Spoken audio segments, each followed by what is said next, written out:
अस्सलामुअलैकुम दोस्तों, उम्मीद है आप लोग खैरियत से होंगे। इस वीडियो में हम बात करेंगे ब्रोकन हार्ट सिंड्रोम की।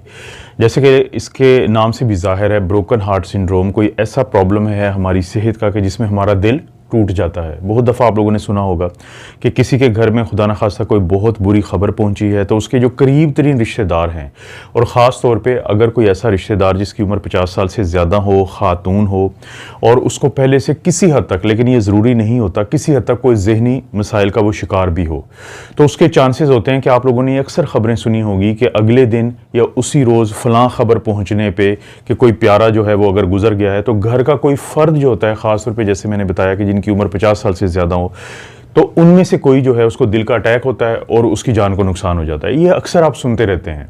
तो ये जो बीमारी है इसको कहते हैं ब्रोकन हार्ट सिंड्रोम, यानी दिल का एक ऐसा मसला बन जाता है कि जो पहले से उसको नहीं होता। और उसकी सबसे बड़ी वजह ये कही जाती है कि जब किसी को बहुत ज़्यादा स्ट्रेस जाता है, जब किसी को बहुत ज़्यादा ग्रीफ या गम अचानक मिलता है, तो उसके बाद उसके जिस्म में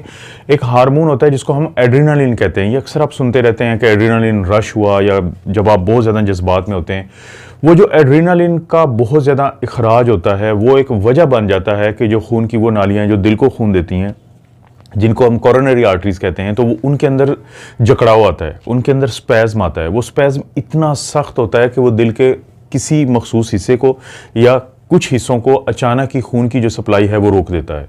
अब वो जब जैसे ही वो खून की सप्लाई रुकती है तो दिल का वो एक या एक से ज़्यादा हिस्सा अचानक काम करना बंद कर देता है, और ये फिर जानलेवा भी साबित होता है बाज़ लोगों के लिए।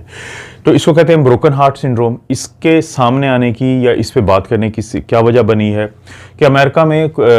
आज से कोई 3 से 4 दिन पहले एक वाक़या हुआ है कि वहाँ की एक रियासत है टेक्सास, तो वहाँ पे स्कूल में एक जो लड़का था उसने फायरिंग की। तकरीबन 19 के करीब जो बच्चे हैं वो वहाँ पे जाम बहक हो गए, और 2 उनमें थी टीचर्स के जिनकी डेथ हुई 2 अलहदा से। उन टीचर्स में से जो एक टीचर थी उसके 4 बच्चे थे, उसका जो हस्बैंड था, तो उनके लिए लोगों ने वहाँ पे चंदे की मुहिम स्टार्ट की। मकसद ये था कि $10,000 जो है इकट्ठे किए जाएं। लेकिन गुज़िश्ता 3 से 4 दिन में वहाँ पे $16 लाख इकट्ठे हुए थे। लेकिन कल ये खबर आई है कि उसका जो हस्बैंड है वो ब्रोकन हार्ट सिंड्रोम का शिकार होकर दुनिया से चला गया है। हालांकि फाइनेंशियली उनको अब कोई प्रॉब्लम नहीं था, क्योंकि $16 लाख एक बहुत बड़ी रकम है। लेकिन जो उसको ग्रीफ था, जो उसको, क्योंकि इनकी तकरीबन 24 साल से ये शादीशुदा थे, और अपनी बेगम के जाने के बाद जितना उसको इमोशनल एक स्ट्रेस मिला है, एक ग्रीफ और एक गम मिला है, तो उसके नतीजे में जब मुसलसल उसके जिस्म के अंदर वो जो एड्रेनालिन और इस तरह के जो स्ट्रेस के हार्मोन्स होते हैं, जब उनका खराज ज़्यादा हुआ तो आखिरकार वो जानलेवा साबित हुआ इस शख्स के लिए। हालांकि पहले से दिल के कोई प्रॉब्लम नहीं था इनको, या अक्सर इन्हीं केसेस में यही होता है कि पहले से दिल का कोई मसला नहीं होता, लेकिन थोड़ी सी उम्र ज़्यादा होती है, 50 साल से ज़्यादा होती है, और ख़वातीन को अक्सर ये प्रॉब्लम बनता रहता है। और खुदा न खास्ता आप सुनते रहते हैं कि फ़लाँ के घर में ख़बर पहुंची है, तो उसकी जो वालदा हैं या जो कोई भी बुज़ुर्ग होती हैं करीब तरीन, कि उनको जो है उनके लिए वो जानलेवा साबित हुई वो ख़बर। तो ब्रोकन हार्ट सिंड्रोम और हार्ट अटैक में फ़र्क ये होता है कि जो हार्ट अटैक के अंदर हमारी वो खून की नालियाँ जो दिल को खून देती हैं, कोरोनरी आर्टरीज, उनके अंदर क्लॉट होता है। लेकिन ब्रोकन हार्ट सिंड्रोम में आम तौर पे ऐसा कुछ नहीं होता। ये कोरोनरी आर्टरीज, खून की ये नालियाँ बिल्कुल साफ़ होती हैं। तो जो एक गम की खबर के अलावा अक्सर लोग जो हैं, जब उनका आपस में गुस्सा होता है फैमिलीज़ के अंदर, वो बहुत ज़्यादा इमोशनल हो जाते हैं, तो ये भी एक ट्रिगर होता है। और आप सुनते रहते हैं कि किसी का प्यारा जब हॉस्पिटल में किसी बड़ी इन्फेक्शन के साथ दाखिल हुआ, जैसे कोविड के दिनों में होता रहा, या अगर किसी को कोई बड़ी सर्जरी हुई तो उसके बाद भी इस तरह के वाक़यात हो जाते हैं। तो ये जानना बहुत ज़रूरी है कि अगर इस तरह की सूरत हाल बनती है और कोई शख्स बहुत ज़्यादा गम में चला गया है, तो अपने डॉक्टर से कोशिश करें कि आप ज़रूर रब्ता कर लें। क्योंकि कहा यह जाता है कि अगर इस तरह के मरीज़ों को बीटा ब्लॉकर नामी जो दवाई है वो दे दी जाए, तो चांसेस यही होते हैं कि, क्योंकि जो बीटा ब्लॉकर्स होते हैं ये जो स्ट्रेस हार्मोन्स हैं, इनका जो असरात है उसको कम करने में मदद देता है। तो चांसेस यही होते हैं कि इस तरह के लोगों को फ़ायदा हो जाता है। इसी तरह से कुछ लोग जो हैं, और कौन सी वो कैटेगरी है जिनको ब्रोकन हार्ट सिंड्रोम हो सकता है, जैसे वो लोग जिनको दमा का बहुत ज़्यादा और शदीद अटैक होता है। इसी तरह से वो लोग जिनको एलर्जी के अटैक की वजह से जब वो एमरजेंसीज़ में जाते हैं तो उनको जो दवाइयाँ दी जाती हैं तो वहाँ पे भी चांसेस होते हैं। इसी तरह से बहुत सारे लोग जो नाक के बंद होने पर कुछ दवाइयाँ इस्तेमाल करते हैं जिसको हम कहते हैं नेज़ल डीकंजेस्टेंट, तो उनके नतीजे में भी ये चांसेस होते हैं। नौजवान लड़के और लड़कियां, अगरचे पहले मैंने कहा था कि ब्रोकन हार्ट सिंड्रोम 50 साल से ज़्यादा उम्र के जो लोगों में होता है, लेकिन वो नौजवान लड़के और लड़कियां जो आज कोकेन का नशा करते हैं या मेथएम्फेटामिन जिसको हम आइस कहते हैं आम जुबान में, उसका नशा करते हैं, तो उनके अंदर भी जब वो ओवरडोजिंग करते हैं तो ये जो खून की नालियाँ हैं, कोरोनरी आर्टरीज, इनके अंदर स्पैज़म आ जाता है, बंदिश आती है, तो इससे भी यही मसला बनता है। जब इनकी ईसीजी करवाई जाती है तो अगर फौरी तौर पे इनको हॉस्पिटल लेके जाया जाए तो ईसीजी में या दिल की जो पट्टी होती है उसके अंदर तब्दीली ज़रूर मिलती है, और दिल का जो पट्ठों को चेक करने के लिए जो हम दिल का अल्ट्रासाउंड करते हैं, एकोकार्डियोग्राफी, उसमें भी हमें कोई ना कोई चीज़ें मिलती हैं कि दिल का जो कुछ हिस्सा है वो प्रॉपर काम नहीं कर रहा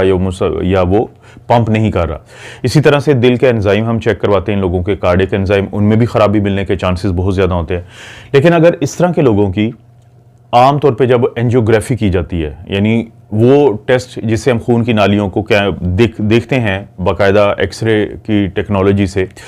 तो वो हमें साफ मिलती हैं, वो क्लियर मिलती हैं। तो इसीलिए आमतौर पे इस तरह के लोगों को ना तो स्टेंट की ज़रूरत पड़ती है, ना बैलून एंजियोप्लास्टी यानी वो जो क्लॉट के सिलसिले में हम करते हैं अक्सर खून की नालियों को खोलने के लिए, और ना ही खुदा न खास्ता कोई कैबेज या जो बाईपास का ऑपरेशन होता है उसकी ज़रूरत पड़ती है।